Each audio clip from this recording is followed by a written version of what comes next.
Hello everyone. तो आज है हमारा मोशन चैप्टर का लास्ट टॉपिक जिसका नाम है बेटा सर्कुलर मोशन। ठीक है, चलिए आइए शुरुआत करते हैं सर्कुलर मोशन का। क्या होता है सर्कुलर मोशन? नाम से ही आपको क्लियर होगा, सर्कल पर मोशन। अगर इसे हम मोटे मोटे तौर पर बोले तो सर्कल पर motion.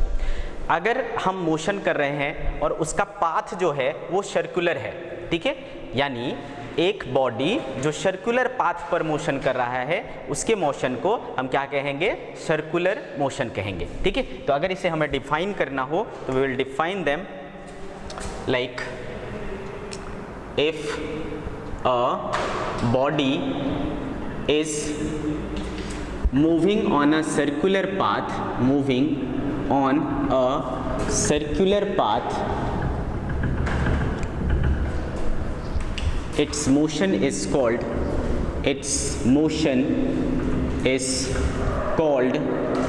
circular motion, is called circular motion. Clear? This is circular motion. Okay, तो अगर एक सर्कुलर पाथ है जिस पर बॉडी हमारा क्या कर रहा है? रोटेट कर रहा है लगातार, ठीक है, तो ये क्या कहलाएगा? इसका जो मोशन है वो सर्कुलर मोशन कहलाएगा। क्लियर है मेरी बात? ठीक है, ओके। अब बेटे सर्कुलर मोशन जो है वो दो टाइप के होते हैं। सर्कुलर मोशन जो है वो दो टाइप के होते हैं। एक कहलाता है बेटा uniform circular motion, uniform circular motion, and एक कहलाता है बेटे non uniform circular motion. Okay, uniform circular motion and non uniform circular motion, इस तरीके से। अब एक एक करके हम इसे डिस्कस करते हैं कि यूनिफॉर्म सर्कुलर मोशन क्या होता है और नॉन यूनिफॉर्म सर्कुलर मोशन क्या होता है। जैसा आपको पता है बेटा, यूनिफॉर्म मतलब क्या होता है? Constant, and non uniform means क्या होता है? वेरिएबल। ठीक है, uniform means constant and non uniform means क्या? वेरिएबल। ठीक है, क्लियर है मेरी बात? Okay, uniform means constant and non uniform means variable, ये चीज़ तो अपने को पता है। तो चलिए डिस्कस करते हैं कि यूनिफॉर्म सर्कुलर मोशन क्या होता है। तो इतना तो श्योर हो गया कि कोई भी प्रकार का सर्कुलर मोशन होगा उसमें जो पाथ होगा ना वो कैसा होगा? सर्कुलर होगा। ठीक है, वो पाथ जो है वो सर्कुलर होगा। गुड।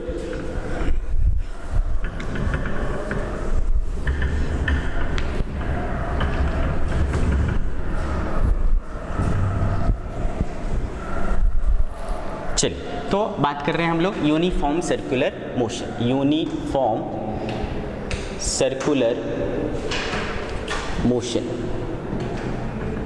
ठीक है, तो बेटे अगेन ये चीज़ तो पक्का है कि पाथ कैसा होगा? सर्कुलर होगा। और इस पाथ पर जो बॉडी मूव कर रहा है अगर उसकी स्पीड कांस्टेंट है, क्या कांस्टेंट है बेटा? स्पीड कांस्टेंट है, तब हम इसे कहेंगे यूनिफॉर्म सर्कुलर मोशन। कहने का मतलब है अगर एक बॉडी सर्कुलर मोशन करता है विथ कांस्टेंट स्पीड, ठीक है, स्पीड क्या रहना चाहिए? कांस्टेंट रहना चाहिए, देन हम उसके मोशन को क्या कहेंगे? यूनिफॉर्म सर्कुलर मोशन कहेंगे। ठीक है,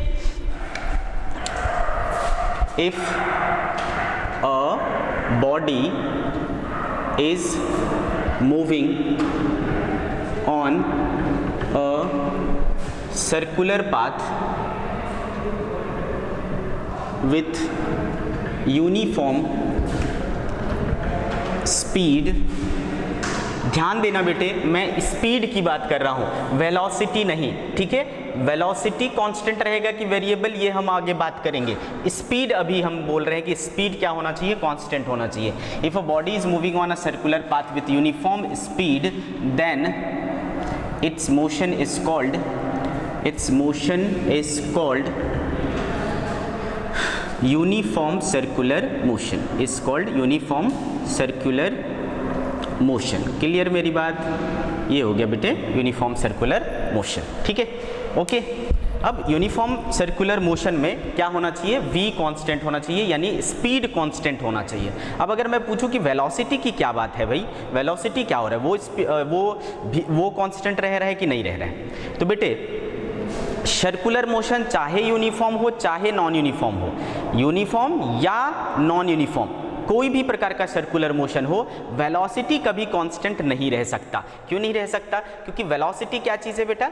वेक्टर क्वांटिटी है, ठीक है। उसके पास मैग्नीट्यूड भी होता है, उसके पास डायरेक्शन भी होता है, ठीक। तो बेटे अगर आप सर्कुलर मोशन की बात कर रहे हो तो डायरेक्शन तो कभी कांस्टेंट हो ही नहीं सकता, क्योंकि हर समय आप क्या हो रहे हो? Bend bend bend bend bend bend bend bend, है ना। हर समय आपको बेंड होना पड़ रहा है, देखो, है ना। तो हर समय आपका डायरेक्शन चेंज हो रहा है। अभी देखो इस तरफ है, अभी देखो इस तरफ हो जाएगा, अभी देखो इस तरफ हो जाएगा, अभी देखो इस तरफ हो जाएगा, है ना बेटे। देखो तो कहीं भी पर यहाँ पर डायरेक्शन आपका इस तरफ होगा, यहाँ का डायरेक्शन इस तरफ होगा, यहाँ पे डायरेक्शन इस तरफ होगा, यहाँ पे डायरेक्शन इस तरफ होगा। तो हर जगह आपका डायरेक्शन क्या हो रहा है? चेंज हो रहा है।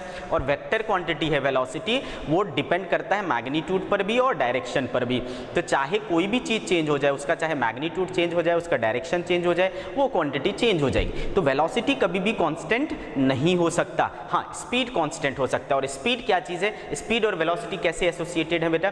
Speed is the magnitude of velocity, ठीक है। तो मैग्नीट्यूड कांस्टेंट रह सकता है, नो प्रॉब्लम, बट वेलोसिटी का डायरेक्शन तो चेंज हो रहा है ना, क्योंकि डायरेक्शन बार बार हमेशा चेंज हो रहा है, हर पॉइंट पर डायरेक्शन चेंज हो रहा है, ठीक है। इसलिए वेलोसिटी कांस्टेंट नहीं हो सकता। स्पीड कांस्टेंट है, वेलोसिटी कांस्टेंट नहीं रह सकता। यहां से आपसे एक कंसेप्चुअल क्वेश्चन भी पूछा जा सकता है, क्या ये संभव है, क्या ये पॉसिबल है कि स्पीड कांस्टेंट रहे और वेलोसिटी वेरिएबल हो? क्या ये संभव है, क्या ये पॉसिबल है कि स्पीड कांस्टेंट हो बट वेलोसिटी वेरिएबल हो? तो यस, पॉसिबल है। और एग्जांपल है आपका यूनिफॉर्म सर्कुलर मोशन, जिसमें स्पीड कांस्टेंट रहता है बट वेलोसिटी कांस्टेंट नहीं रहता, बिकॉज डायरेक्शन चेंज हो रहा है। डायरेक्शन के चेंज होने की वजह से इसकी वेलोसिटी चेंज हो रही है, ठीक है। तो मैं इस क्वेश्चन को भी इधर लिख लेता हूं बेटा। Question, is it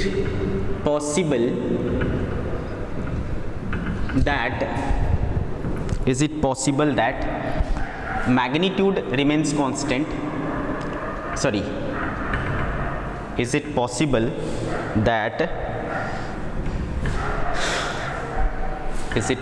that speed remains constant and velocity is variable? Velocity is variable, तो बोलोगे yes, yes it is possible। Example क्या हुआ बेटा? Uniform circular motion, uniform circular motion, ठीक है। इसे हम UCM से भी शॉर्टकट में बोल सकते हैं, uniform circular motion. U for uniform, C for circular, M for motion, ठीक है। इसे कहते हैं यूनिफॉर्म सर्कुलर मोशन। वेल, अच्छे से समझ में आ गया अपने को, क्लियर है। तो अब अगर मैं वेलोसिटी की बात करूं तो बेटा वेलोसिटी यहाँ पर मैंने जैसा कि पहले ही बताया, तो नोट करके लिख लें, नोट करके लिख लें। In uniform circular motion, in uniform circular motion speed is constant, but velocity is variable, because direction is changing continuously,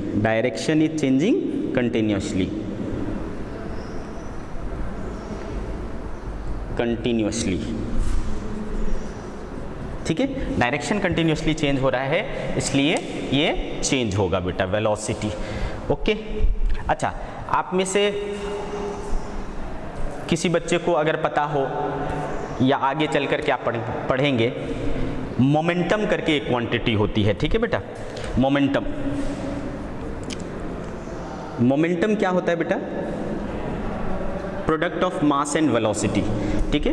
product of mass and velocity next chapter में पढ़ेंगे, जब हम न्यूटन्स लॉज ऑफ मोशन पढ़ेंगे वहां पर पढ़ेंगे। Product of mass and velocity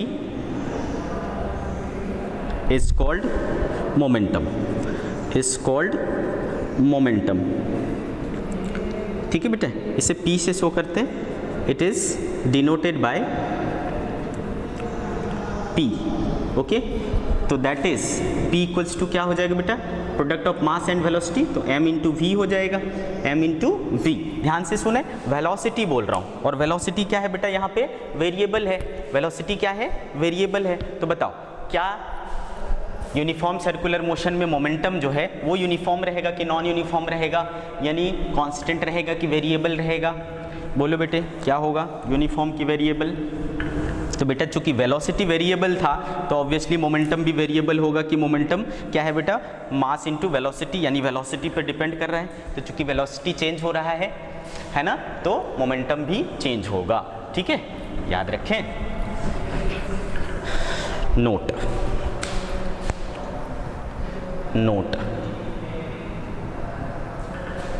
in uniform circular motion UCM, ठीक है, इन यूसीएम मोमेंटम क्या होता है बेटा, मोमेंटम इज ऑल्सो वेरिएबल। ठीक है, ये भी क्या होगा, वेरिएबल होगा। स्पीड अभी तक कांस्टेंट है, वेलोसिटी वेरिएबल है, मोमेंटम वेरिएबल है। अच्छा, आगे चल कर के हम लोग एक और चीज़ पढ़ेंगे बेटा, काइनेटिक एनर्जी। ठीक है, काइनेटिक एनर्जी। काइनेटिक एनर्जी जो है वो होता है बेटा energy stored in a body due to its motion. कोई भी चलती हुई ऑब्जेक्ट होती, कोई भी चीज़ मूव कर रही है तो उसके पास एक एनर्जी होती है। ठीक है, बिना एनर्जी की कोई चीज़ मूव नहीं कर सकती है। कर सकती है क्या? एक इंसान जिसके पास जरा भी एनर्जी नहीं हो, है ना, ऑलमोस्ट डेड है, क्या वो चल सकता है? क्या वो मूव कर सकता है? नहीं मूव कर सकता। क्यों? क्योंकि उसके पास एनर्जी नहीं है। ठीक है, बिना एनर्जी के कोई बॉडी मूव नहीं कर सकती। कोई चीज़ मूव कर रहा है तो उसके पास एनर्जी है। ठीक है, जैसे कि विंड ब्लो होती है, उसके पास एनर्जी है। उसके पास अगर तेज़ विंड ब्लो हो रही हो तो उसके पास इतनी एनर्जी होती है कि अच्छी खासी चीज़ को अपने साथ उड़ा के लेके जाती है। बहता हुआ पानी, जब बाढ़ आता है, देखो जब वो बहुत तेज़ी से पानी बह रहा होता है तो वो क्या करता है, अपने साथ बहुत गाड़ियाँ, कारें, घर, ये सारी चीज़ें भी लेके चली जाती है। इतनी एनर्जी होती है उसके पास। आ रही बात समझ में? तो बेटे हर मूविंग बॉडी के पास एक एनर्जी होती है, वो एनर्जी उसकी काइनेटिक एनर्जी कहलाती है। ठीक है, तो काइनेटिक एनर्जी क्या हुआ बेटा, ये सारी चीज़ें आगे भी पढ़ेंगे हम लोग, तो एक मोटे मोटे तौर पर मैं आपको बता रहा हूँ, है ना। Energy stored in a body, energy stored in a body due to, energy stored in a body due to moving body, energy stored in a body due to motion of the body. Motion of the body is called kinetic energy. Is called kinetic energy. और किसी body के kinetic energy का जो formula होता है वो होता है हाफ एम वी स्क्वायर। ठीक है, काइनेटिक एनर्जी जो है वो होता है हाफ एम वी स्क्वायर। ठीक है, इसमें जो ये v है वो है स्पीड। ठीक है, m तो जानते ही हो, m क्या है बेटा, मास है, और v क्या है, स्पीड है। अब आपको पता होगा बेटा मास क्या रहता है, कांस्टेंट रहता है एक बॉडी का, और यहाँ पर सर्कुलर मोशन के केस में स्पीड क्या है बेटा, आपका कांस्टेंट है ना। सर्कुलर मोशन के केस में स्पीड भी कांस्टेंट है, तो काइनेटिक एनर्जी क्या होगा, कांस्टेंट होगा कि वेरिएबल होगा। तो चूंकि मैं कह रहा हूँ ये चीज़ स्पीड पर डिपेंड करता है, ना कि वेलोसिटी पर। ठीक है, ये चीज़ स्पीड पर डिपेंड कर रहा है, ना कि वेलोसिटी पर, और स्पीड कांस्टेंट है ना, तो बेटा काइनेटिक एनर्जी भी क्या होगा, कांस्टेंट होगा। तो यूनिफॉर्म सर्कुलर मोशन में काइनेटिक एनर्जी जो होता है वो भी क्या होता है, कांस्टेंट होता है।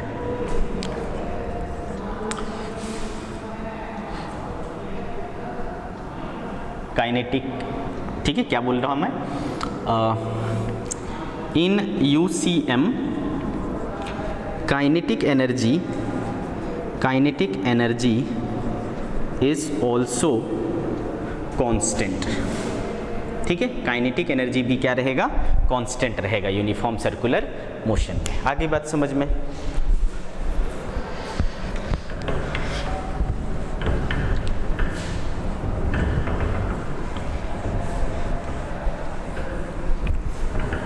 तो ये हुई बात बेटे यूनिफॉर्म सर्कुलर मोशन की।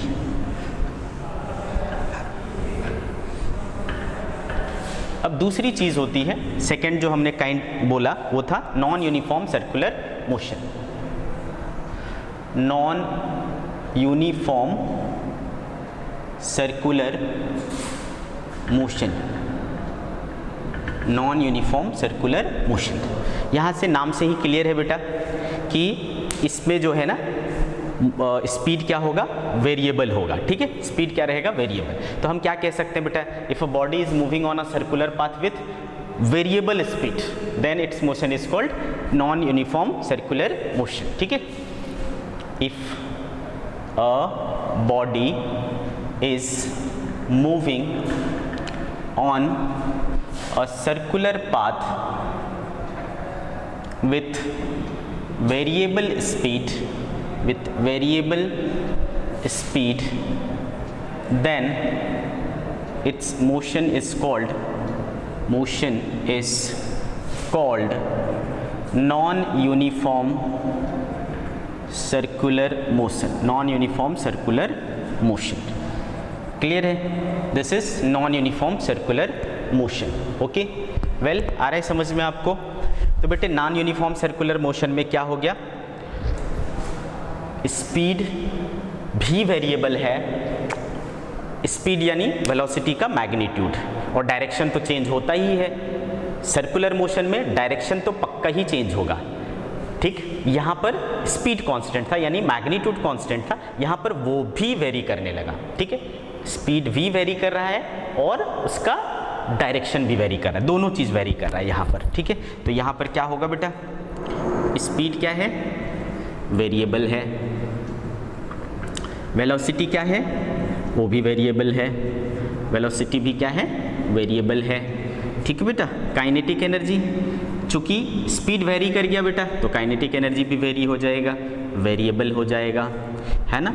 और क्या वेरी कर जाएगा बेटे, मोमेंटम क्या हो जाएगा, वो भी वेरी करेगा, मोमेंटम वो भी वेरिएबल, यहाँ पर हर चीज़ वेरी कर रहा है, देखो। ठीक है, चारों चीज़ें यहाँ पर वेरी कर रही है। तो नॉन यूनिफॉर्म सर्कुलर मोशन मतलब वेलोसिटी, स्पीड वेरी करना, और यूनिफॉर्म सर्कुलर मोशन मतलब स्पीड वेरी नहीं करना। क्लियर है। तो बेटे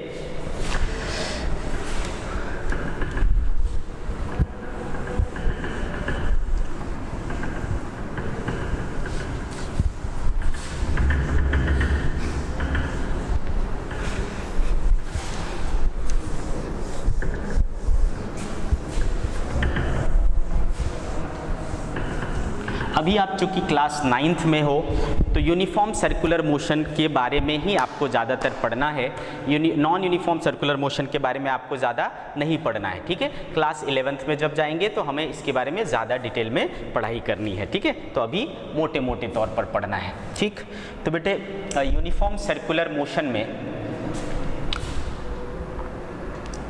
यूनिफॉर्म सर्कुलर मोशन में जो एक चक्कर पूरा करने का समय होता है, ठीक है, time to complete one revolution, मान लो यहाँ से हमने चलना शुरू किया, यहाँ वापस आने में, है ना, जो भी समय लगेगा उसे कहते हैं बेटा टाइम पीरियड। टाइम पीरियड, ठीक है, टाइम पीरियड वो क्या रहता है, फिक्स रहता है। ठीक है, टाइम पीरियड क्या रहता है, फिक्स रहता है। तो इसे कैसे डिफाइन करते हैं बेटा, time to complete one cycle और one revolution is called time period. ठीक है बेटे, आ रही बात समझ में। मान लो बच्चे, इसमें जो बॉडी घूम रही है वो v स्पीड से घूम रही है और इसका रेडियस क्या है बेटा, r है। तो हमसे अगर टाइम पीरियड पूछा है तो कैसे निकालेंगे, तो आपको पता है बेटा टाइम क्या होता है, डिस्टेंस अपॉन स्पीड ही तो टाइम होता है। और एक चक्कर लगाएगा बेटा तो डिस्टेंस कितना चल लेगा, 2πr, और स्पीड कितनी है, v। तो यहाँ से आप क्या कर सकते हो बेटे, टाइम पीरियड कैलकुलेट कर सकते हो। ठीक है, time to complete one cycle आप पता कर सकते हो। आ रही बात अच्छे से समझ में बेटे। ठीक है, ये हो गया, आपको बात समझ में आ गया। ओके, अब बेटे अगर कोई चीज़ ऐसा सर्कुलर पाथ पर यूनिफॉर्मली मूव कर रहा है, ठीक है, तो एक चक्कर लगाया, फिर एक और चक्कर लगाया, ऐसे करके वो बार बार क्या हो रहा है, रिवॉल्व कर रहा है इस चीज़ को। जब बार बार रिपीटेशन होता है, ठीक है, तो बेटे अपन क्या निकाल सकते हैं, फ्रीक्वेंसी। फ्रीक्वेंसी क्या होता है, एक साइकिल पूरा करने में जो समय लगा वो क्या मिला आपको, टाइम पीरियड। ठीक है, एक साइकिल, एक रोटेशन कंप्लीट करने में जो समय लगा दैट इज टाइम पीरियड। अब हम अगर ये देखें कि एक सेकंड में वो कितनी बार ऐसे ऐसे ऐसे ऐसे ऐसे करके घूम जा रहा है, ठीक है, how many rotations does it complete in 1 second, अगर इस चीज को कैलकुलेट करते हो आप तो दैट इज कॉल्ड फ्रीक्वेंसी। ठीक, तो क्या बोल रहा हूं मैं, number of revolution, number of cycle completed in 1 second is called frequency. ठीक है, number of cycles completed per second is called frequency। ठीक है, क्या कहलाता है बेटा, फ्रीक्वेंसी कहलाता है। इसे हम f से शो करते हैं। ठीक है, इसे हम क्या करते हैं, f से शो करते हैं। तो फ्रीक्वेंसी क्या हो जाएगा बेटा, ठीक है, फ्रीक्वेंसी ऐसे आपने निकाल लिया। अब फ्रीक्वेंसी और टाइम पीरियड में एक रिलेशन होता है। अच्छा, फ्रीक्वेंसी का एसआई यूनिट क्या होता है बेटा, इसका टाइम पीरियड का एसआई यूनिट क्या होगा, एसआई यूनिट इसका होता है बेटा सेकेंड। टाइम है ना तो सेकेंड ही होगा, है ना। और फ्रीक्वेंसी का जो टाइम यूनिट होता है, एसआई यूनिट जो इसका होता है वो होता है बेटा पर सेकेंड और हर्ट्ज, HZ। ठीक है, एसआई यूनिट इसका क्या होता है बेटा, पर सेकेंड और हर्ट्ज फ्रीक्वेंसी का। अगर आपसे कोई पूछे कि टाइम पीरियड और फ्रीक्वेंसी में क्या रिलेशन है, ठीक है, टाइम पीरियड और फ्रीक्वेंसी में क्या रिलेशन है, तो एक दूसरे के रेसिप्रोकल होते हैं। क्या होते हैं ये दोनों, एक दूसरे के रेसिप्रोकल होते हैं।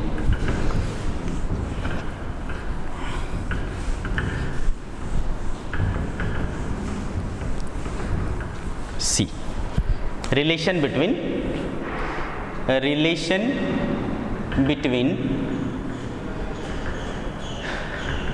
time period and frequency, time period and frequency, time period and frequency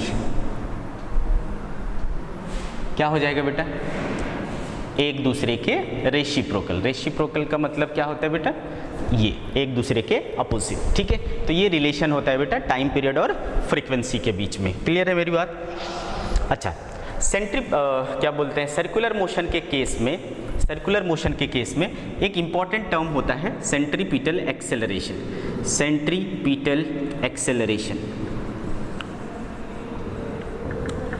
ठीक है, क्या होता है सेंट्रीपिटल एक्सेलरेशन, कोई भी चीज़ जब सर्कुलर मोशन पे घूम रहा होता है, यूनिफॉर्म सर्कुलर मोशन या जो भी सर्कुलर मोशन हो, तो उसमें उस केस में ना हमेशा सेंटर की तरफ एक एक्सेलरेशन काम करता है। ठीक है, सेंटर की ओर एक एक्सेलरेशन काम करता है। वो एक्सेलरेशन क्या कहलाता है, सेंट्रीपिटल एक्सेलरेशन। क्यों, क्योंकि सेंट्रीपिटल का मीनिंग सेंट्रीपिटल, ठीक है, सेंट्रीपिटल, ये जो सेंट्री है इसका मतलब होता है टूवर्ड्स सेंटर, टूवर्ड्स सेंटर, और पिटल मतलब सीकिंग, सीकिंग मतलब सेंटर की ओर या सेंटर को ढूंढता हुआ लगने वाला। ठीक है, जो एक्सेलरेशन होता है उसे कहते हैं सेंट्रीपिटल एक्सेलरेशन। कोई भी सर्कुलर मोशन में ये कंपलसरी होता है, इसके बिना सर्कुलर मोशन नहीं होने वाला है। ठीक है,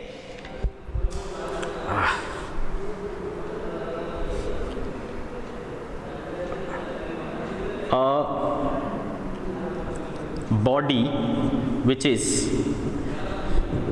in circular motion always has an acceleration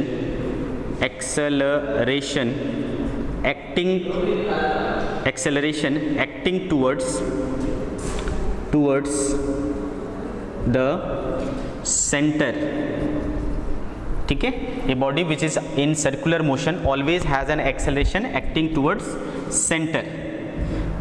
This is called centripetal acceleration. It's called centripetal acceleration. Clear है, ये क्या है, सेंट्रीपिटल एक्सेलरेशन है। वेल, आ रहा है समझ में।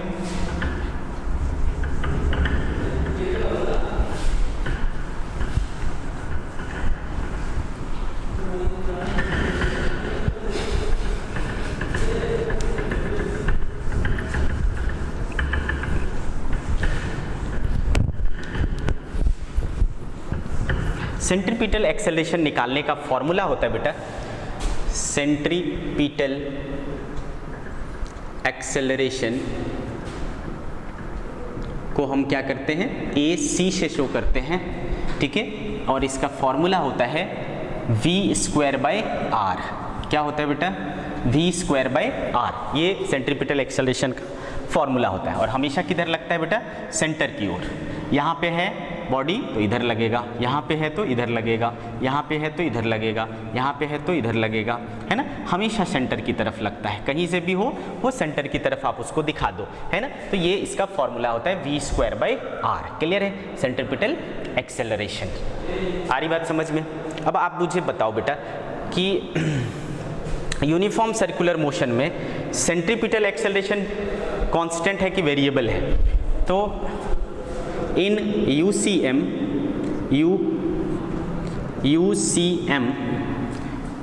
ठीक है, इन UCM कंप्लीट अगर एक्सेलरेशन को देखोगे, पूरा एक्सेलरेशन, सेंट्रीपिटल एक्सेलरेशन हमेशा क्या होता है बेटा, वेक्टर क्वांटिटी होता है। वेक्टर क्वांटिटी के पास डायरेक्शन होता है, तो डायरेक्शन देखो हमेशा चेंज हो रहा है। अभी डायरेक्शन किधर है, इधर। अभी डायरेक्शन किधर हो गया, इधर।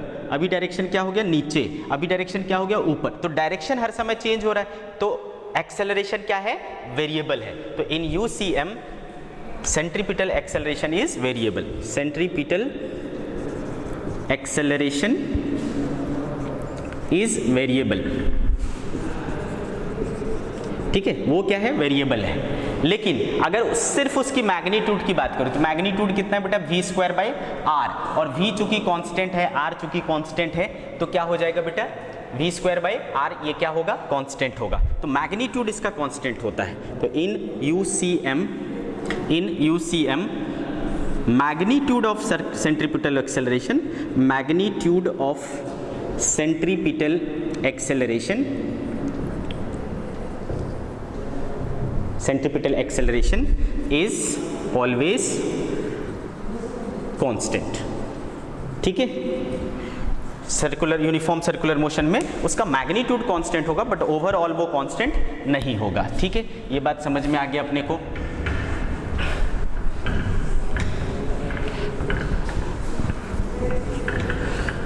इसी तरीके से एक और टर्म होता है जो काफी यूजफुल है, वो कहलाता है बेटा सेंट्रीपिटल फोर्स, ठीक है। क्या कहलाता है बेटे, सेंट्रीपिटल फोर्स। देखिए सेंट्रीपिटल फोर्स, ओके। ये क्या होता है बेटा, अगेन जो कोई भी बॉडी सर्कुलर मोशन में होता है, यूनिफॉर्म सर्कुलर मोशन में होता है, उसके ऊपर सेंटर की तरफ हमेशा एक फोर्स लगता रहता है, that is called centripetal force. A body under circular motion, मैं देखो यहाँ पर सिर्फ सर्कुलर मोशन बोल रहा हूँ, मतलब कोई भी प्रकार का circular motion. In a body under circular motion a body under circular motion is always acted upon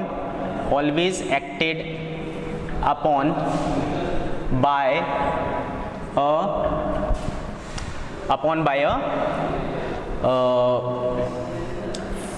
force towards the center is called centripetal force। Centripetal force, clear है, इसे हम सेंट्रीपिटल फोर्स कहते हैं। तो अगर ये बॉडी है, यहाँ पे बॉडी है, सेंटर की तरफ एक फोर्स लगेगा जिसे सेंट्रीपिटल फोर्स कहेंगे। ये सेंट्रीपिटल फोर्स जो होता है Fc, वो इक्वल्स टू होता है बेटा mv²/r। इसका फॉर्मूला क्या होता है, mv²/r, मास इंटू वेलोसिटी का स्क्वायर अपॉन रेडियस, ठीक है। मास इंटू वेलोसिटी का स्क्वायर अपॉन रेडियस, इसे कहते हैं हम लोग सेंट्रीपिटल फोर्स। क्लियर है, अच्छे से बात समझ में आ रही है। तो बेटे ये था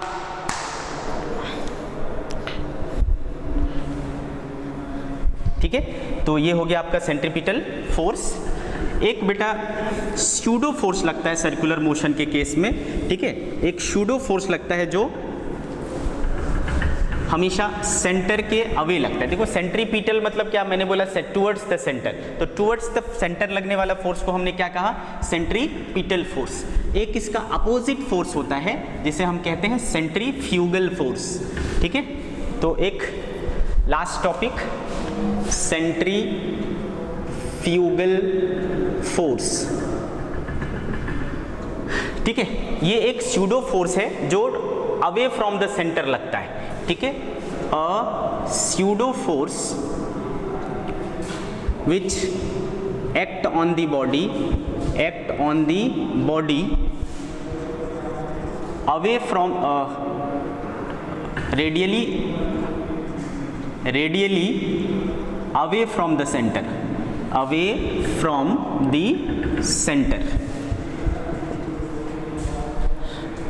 is called centrifugal force,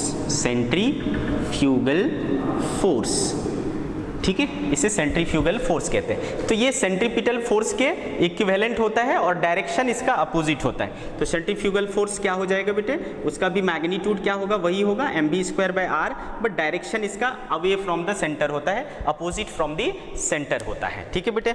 इसके बारे में और बातें हम लोग अपने डाउट सेशन में करेंगे, ठीक है। तो वहाँ जो भी कुछ डाउट रहेगा वहाँ पे पूछ लेना, ओके बच्चों।